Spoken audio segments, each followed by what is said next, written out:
कंधे दुका मधाला। अच्छा ये भजन तो सुने होंगे ना आप लोग, कौन कौन सुने एक बार हाथ को उठा के जरा बताएंगे। बोल शंकर भगवान की, क्या बात है, ये हमारी माता बहने। अरे चला चला चला बाबा के धाम चला, गंगा से जल भला कंधे दुका मधाला। चला चला बाबा के धाम चला, गंगा से जल भला कंधे दुका मधाला। कि कट जाई रहिया कठिना, कि जब तक रही दहिया में दाम। बोल कमरिया, बोल कमरिया, कि बोला कमरिया बोला कट जाई रहिया कठिनवा। बोला कमरिया बोला बम बम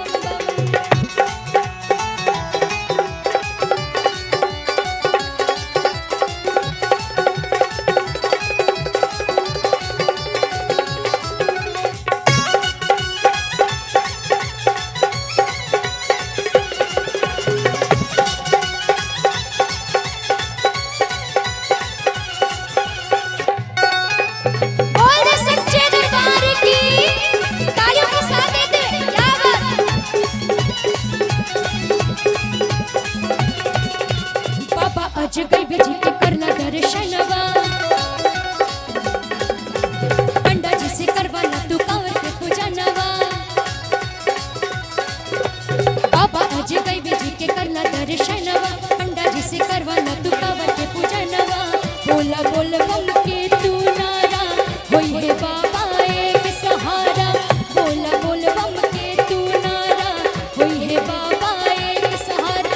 चला चला चला पशु की धाम चला, गंगा से जल भला कंधे दुका मधाला। चला चला पशु की धाम चला, गंगा से जल भला कंधे दुका मधाला।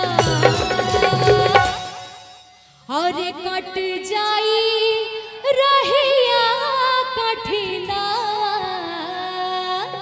कि बोल बम का नारा है। आवाज नहीं आ रहा है, इससे ज्यादा तो दम हमारी माताएं बहनें में। बोलिए तब जोर से हल्ला करके, बोल बम का नारा है, बोल बम का नारा है, बोल बम का नारा है। बाबा नगरिया दूर है, बाबा नगरिया दूर है। बोल बम, बोल बम, बोल बम। और क्या कहना है। कट जाई रहिया कठिनवा, कट जाई रहिया कठिनवा। बोलो कमरिया बोलो कट जाई रहिया कठिनवा। बोलो कमरिया बोलो बम बम बम।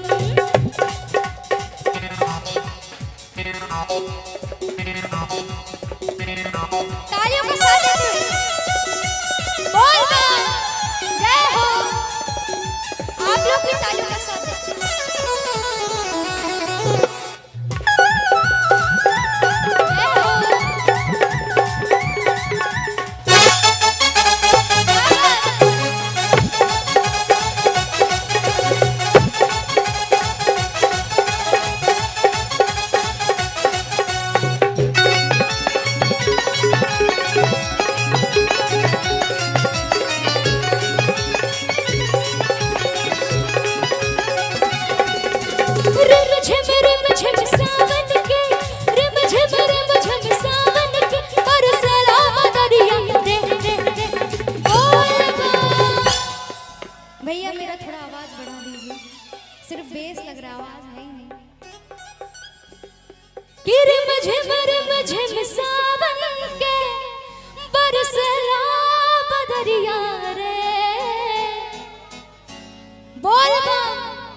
सभी को तालियों का साथ देना और कंजूसी किसी को भी नहीं करना है, नहीं तो बाबा देख लेंगे, है ना। और जिनके पास हाथ नहीं है वो बगल वाले से पैसा ले लेंगे, ठीक है। अरे नाच कवरिया शिव के नगरिया बन के पुजारिया रे। नाच कवरिया शिव के नगरिया बन के पुजारिया रे। रिम झिम सावन के, रिम झिम सावन के बरसला बदरिया रे रे रे रे। बोल बम नाच कवरिया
भगवान की, नमः पार्वती पते हर हर